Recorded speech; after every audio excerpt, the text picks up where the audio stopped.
എളുപ്പത്തിൽ ഉണ്ടാക്കാൻ പറ്റുന്ന ഈ ഒരു 4 മണി പലഹാരത്തിനെ നമുക്കൊരിക്കലും മറക്കാൻ പറ്റത്തില്ല. വളരെ സിമ്പിളായിട്ടുള്ളൊരു റെസിപ്പിയാണ്. ഇന്നത്തെ റെസിപ്പിയാണ് ഓട്ടട. അപ്പോൾ വീഡിയോ സ്കിപ്പ് ചെയ്യാതെ ഫുള്ള് കാണണം. ഇഷ്ടപ്പെട്ട ചാനലൊന്ന് സബ്സ്ക്രൈബ് ചെയ്യണേ. താമസിക്കുന്നില്ല, നേരെ ഇവിടേക്ക് തന്നെ പോവാം.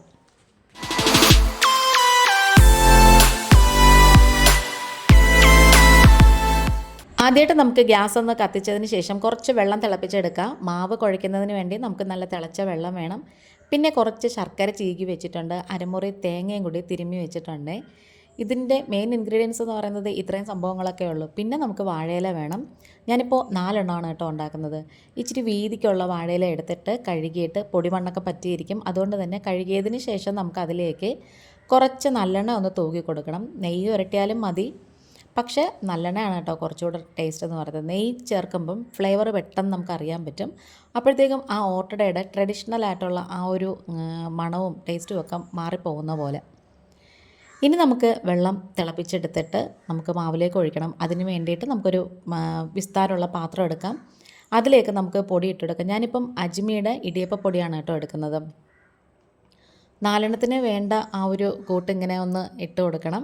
എന്നിട്ട് നമുക്കതിലേക്ക് ഒരു നുള്ളു ഉപ്പും കൂടി ചേർത്ത് കൊടുക്കാം. ഇനി ഇത് കൈകൊണ്ട് ചെറുതായിട്ടൊന്ന് മിക്സ് ചെയ്ത് കൊടുക്കണേ. ഉപ്പൊക്കെ എല്ലാ സ്ഥലത്തും ആകുന്നതിന് വേണ്ടിയിട്ട് കുറച്ച് മതി. ഇനി നന്നായിട്ട് തിളച്ച വെള്ളം കുറച്ചായിട്ട് നമുക്കിതിലേക്ക് ഒഴിച്ചു കൊടുത്തിട്ട് ഒരു സ്പൂൺ കൊണ്ടോ ഫോർക്ക് കൊണ്ടോ നന്നായിട്ട് ഇങ്ങനെ ഒന്ന് മിക്സ് ചെയ്ത് യോജിപ്പിച്ചെടുക്കണം. ആദ്യമേ ഫുള്ള് വെള്ളവും കൂടി നമ്മൾ ഒഴിക്കരുത്.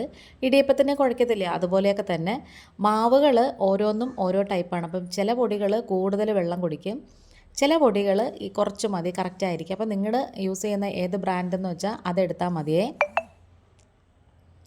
ഇനി ഇങ്ങനെ നമുക്ക് പതുക്കെ ഇങ്ങനെ സ്പൂണ് കൊണ്ട് നന്നായിട്ട് ഇങ്ങനെ തേച്ച് നമ്മൾ മിക്സ് ചെയ്യണമെന്നുണ്ടെങ്കിൽ നമുക്ക് അവസാനം നമുക്ക് ഇങ്ങനെ കുഴച്ചെടുക്കുമ്പം കുറച്ച് എളുപ്പമായിരിക്കും. കയ്യിൽ നമുക്ക് പറ്റുന്ന ഒരു ചൂട് പാകം നോക്കിയിട്ട് നമുക്ക് നന്നായിട്ടൊന്ന് പരുവപ്പെടുത്തി കുഴച്ചെടുക്കണം. നല്ല മാർദ്ദവമായിട്ട് തന്നെ കുഴച്ചെടുക്കണം. പിന്നെ ഇടിയപ്പത്തിൽ നമുക്ക് കുഴയ്ക്കുമ്പോഴത്തേക്കും കയ്യിൽ ചൂട് തട്ടാതിരിക്കാനൊക്കെ ഉള്ളൊരു വീഡിയോ നമ്മൾ നേരത്തെ അപ്ലോഡ് ചെയ്തിട്ടുണ്ട്. കാണാത്തവരുണ്ടെങ്കിൽ ഒന്ന് പോയി കാണണേ. ഇനിയിത് നമുക്കിത് ഏകദേശം നന്നായിട്ട് ഇങ്ങനെ കുഴച്ച് നല്ല അടിപൊളിയായിട്ട് ഇങ്ങനെ സെറ്റാക്കി എടുത്തിട്ടുണ്ട്. നല്ല സോഫ്റ്റായിട്ട് കുഴച്ചെടുത്തിട്ടുണ്ട്. ഇതിൻ്റെ ഒരു പരുവമെന്ന് പറയുന്നത് നമ്മളിങ്ങനെ കയ്യിലെടുക്കുക, മാവ് നമ്മുടെ കയ്യിലൊന്നും ഒട്ടാൻ പാടില്ല കേട്ടോ. ഇനി നമുക്കിത് 4 ബോൾസായിട്ട് കറക്റ്റായിട്ടൊന്ന് ഡിവൈഡ് ചെയ്ത് മാറ്റി വയ്ക്കാം. ഇങ്ങനെ ചെയ്യുമ്പോഴാണ് നമുക്ക് കറക്റ്റായിട്ട് കിട്ടുന്നതായിട്ട് തോന്നുന്നത്. ഞാനെപ്പോഴും ഇങ്ങനെയാണ് ചെയ്യുന്നത്.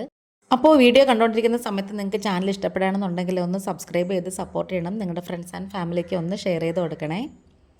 ഇനിയിത് നമ്മൾ തേങ്ങയും അതുപോലെ തന്നെ ശർക്കരയും എടുത്ത് വെച്ചിട്ടുണ്ടായിരുന്നു. അപ്പോൾ കുറച്ചായിട്ട് തേങ്ങ ഈ ശർക്കരയിലേക്ക് ചേർത്ത് കൊടുത്തിട്ട് കൈ കൊണ്ട് നന്നായിട്ട് ഇങ്ങനെ ഒന്ന് മിക്സ് ചെയ്ത് യോജിപ്പിച്ചെടുക്കണം. സ്പൂൺ കൊണ്ടോ ഫോർക്ക് കൊണ്ടോ ചെയ്യണമെങ്കിൽ അങ്ങനെ വേണമെങ്കിലും ചെയ്യാം. പക്ഷെ നമ്മൾ കൈ കൊണ്ട് ചെയ്യുമ്പോഴത്തേക്കും നമുക്ക് എല്ലാം നന്നായിട്ടിങ്ങനെ ഞെരടി ചേർക്കാൻ പറ്റുമേ. അതും നമ്മൾ 4ആയിട്ട് ഡിവൈഡ് ചെയ്ത് വെച്ചിട്ടുണ്ട്. ഇനി നമ്മൾ നല്ലെണ്ണ പുരട്ടിയിട്ടുണ്ടായിരുന്ന ആ വാഴയില എടുക്കണം. അതിലേക്ക് ഇങ്ങനെ വെച്ച് കൊടുത്തിട്ട് കുറച്ച് വെള്ളം കൈകൊണ്ട് ഇങ്ങനെ തടവിയതിന് ശേഷം നന്നായിട്ടിങ്ങനെ നിരത്തി കൊടുക്കണം. സാധാരണ നമ്മൾ ഇലയുടെയൊക്കെ ഉണ്ടാക്കത്തില്ലേ, അതുപോലെ തന്നെ നല്ല നൈസായിട്ട് ഇങ്ങനെ ഒന്ന് പരത്തിയെടുക്കണേ. എന്നിട്ട് അതിൻ്റെ ഒരു വശത്തേക്ക് മാത്രം നമ്മൾ ഈ കുഴച്ച് വെച്ചിട്ടുള്ള ആ ഒരു കൂട്ടില്ലേ, ആ സ്റ്റഫിങ്ങിന് വേണ്ടിയിട്ടുള്ള അത് വെച്ച് കൊടുക്കാം. അപ്പോൾ ചിലരൊക്കെ ആണെങ്കിൽ സെൻറ്ററിൽ മാത്രം വെച്ച് കൊടുക്കും. പക്ഷേ അതെന്തോ ഭയങ്കര ശരിയാവത്തില്ല കേട്ടോ. ഇങ്ങനെ ഒരു വശത്തേക്കാണ് നമ്മൾ നല്ലോണം ഫില്ലിങ് വെച്ച് കൊടുക്കുകയാണെങ്കിൽ അത് മടക്കി വെക്കുമ്പോഴത്തേക്കും കറക്റ്റായിട്ട് കിട്ടും. അങ്ങനെ അടുത്തതും കൂടി നമുക്ക് ഇതേപോലെ വെച്ച് കൊടുക്കാം. അങ്ങനെ 4 എണ്ണവും നമ്മൾ ഒരുപോലെ കറക്റ്റായിട്ട് നമ്മുടെ തേങ്ങയും ശർക്കരയും കൂടെ എടുത്ത് വെച്ചിട്ടുള്ള കൂട്ട് വെച്ച് കൊടുക്കാം. പിന്നെ ഈ ഓട്ടടയ്ക്ക് നമുക്ക് നെയ്യോ അതുപോലെ തന്നെ ഏലക്കാപ്പൊടിയോ ഒന്നും ചേർക്കണ്ട. ഇതാണ് കറക്റ്റായിട്ടുള്ള ഓട്ടട എന്ന് പറയുന്നത്.